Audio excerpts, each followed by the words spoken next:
Good afternoon, campers. Sitting here in the parking lot of my local Publix before I go pick up a few things for the holidays.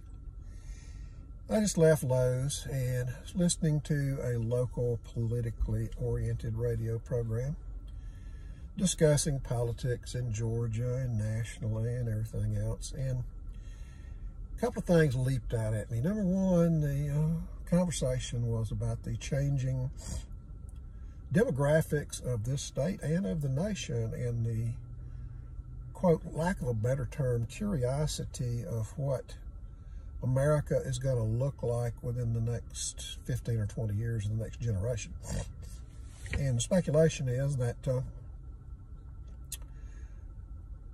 white Anglo-Saxon Protestants will become the minority in America. And how will we deal with that? And how will we prepare ourselves for that? And what will be the benefits of that? And how do we go along to get along to continue as a nation of democracy and freedom and yada, yada, yada? Bottom line is this. I did the math on this several months ago. I went back and I looked at the 2000 census. In the 2000 census, Georgia had 6.2 million people and a little over 3 million people in the 7-county metro area. And as of right now, 2020, Georgia has 10.6 million people and a little over 6 million people in the 7-county metro area. So that's close to a 3.5 million person increase in residents in Georgia in the past 20 years. And you got to ask yourself where these people came from. Now, a lot of people say, well, you know what, Katrina, there was a lot of people from New Orleans moved here. Well, there wasn't 3.5 million. I know for a fact they've been running advertisements in New York and Chicago and some of these northern cities about come to Georgia, come to Douglas County in particular.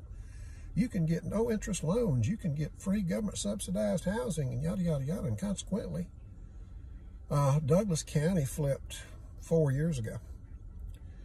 And if you were looking at the election 4 years ago between Hillary Clinton and Donald Trump, Douglas County went 60% for Hillary Clinton, and so did every one of the other counties in the 7-county metro area except Cobb.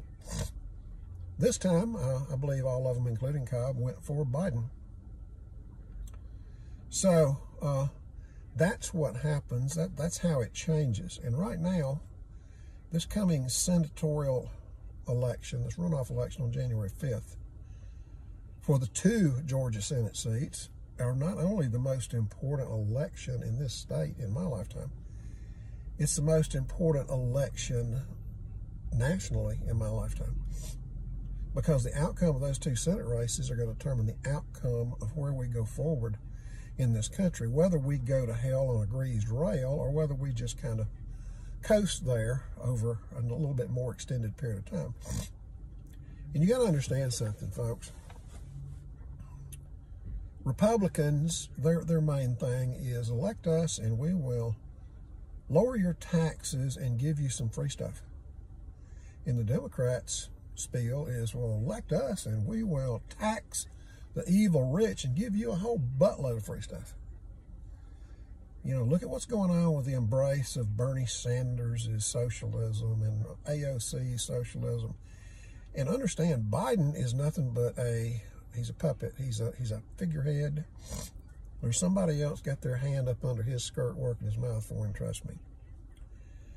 Now, all of these local politicians, going back to our governor, Brian Kemp, and Ratzenberger, our Secretary of State, and they're whining about, you know, the conservative base is turning on them, and some of the radicals are, you know, launching death threats against them. Well, anybody who casts a death threat towards anybody, I don't care what their political perspectives are, is just a dickweed ass clown as far as I'm concerned.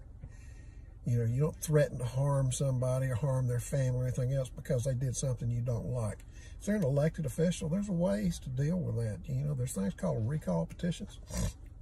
And there's things called the ballot box where you can either cast your vote in opposition to them or you can withhold your vote and let them go down on their own.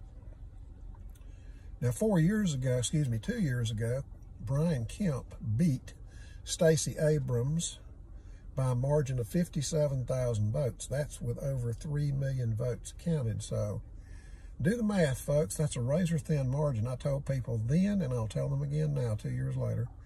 She will either run against him again or someone like her, and they will win this time. Georgia will become a Democrat-controlled state within the next 2 or 3 years, period.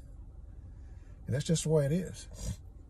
Because as they were showing on this political discussion program a while ago, they quote, the demographics are changing. Demographics are changing. In Georgia, we went from about a 13% black population up to over a 30% black population in less than 20 years.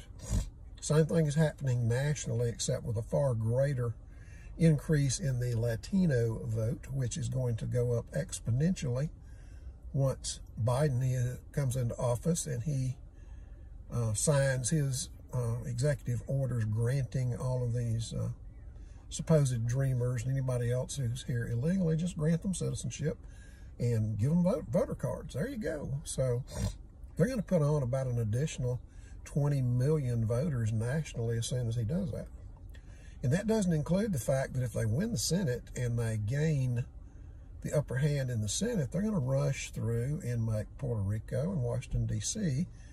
our 2 newest states and give themselves another 4 Democratic senators and another 25 or 30 Democratic congressmen, after which there will never be another viable Republican Party in this country. So we, the people, you've got to ask yourself, as that program said, what are we going to do? How are we going to address this? How are we going to live with this? I can tell you right now, I'm pretty much in the 4th quarter, so I'm not concerned that much about it. Whatever they do is not going to affect me. What it's going to affect is my kids, and it's up to them. They're all grown. They're all adults.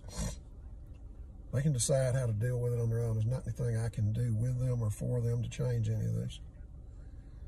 But yeah, that's what's going on, folks. They've changed the demographics. And, if you can't win out over a majority, what do? You change the majority. Who do you think was funding these advertisements all through New York and Chicago and Baltimore about come to Atlanta and come to Georgia and come to Douglas County? Well, that old friend of ours, George Soros, and his ilk, those are the ones that's been funding these things. And it's been working. It's been working not just in Georgia, but all over the country. Look at the new district attorney of Los Angeles. There's an example. Born in Cuba, came to this country and got hired by the Los Angeles Police Department, where based upon his demographic probably, he rose to the rank of deputy chief. And then he left there and became chief of police in a Arizona city. And then he left there and came back to San Francisco as the district attorney up there for 8 years. Now he's a district attorney in Los Angeles. And he's already come on the record and said the first thing he's going to do is stop prosecution of all resisting arrest cases. What does that tell you, police officers in California? What does that tell you, criminals in California? You can pretty much do what you want to out there in Los Angeles because the district attorney's not going to prosecute you. And how did he get into office? The same way these other people have. They changed the demographics. And once the demographics are changed, it's a done deal. Because between the minority collective demographics and the apologists, out there that are also willing always to bend over and kiss their own backsides to appease the egalitarians and their fairness memes.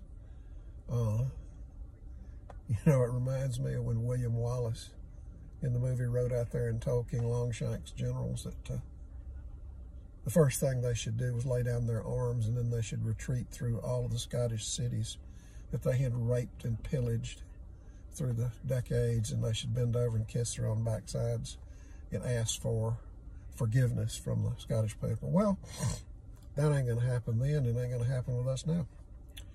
So here's my little Sunday afternoon epiphany from the front seat of my car sitting in Publix parking lot. As always, Semper Fi, live long and prosper, never forget.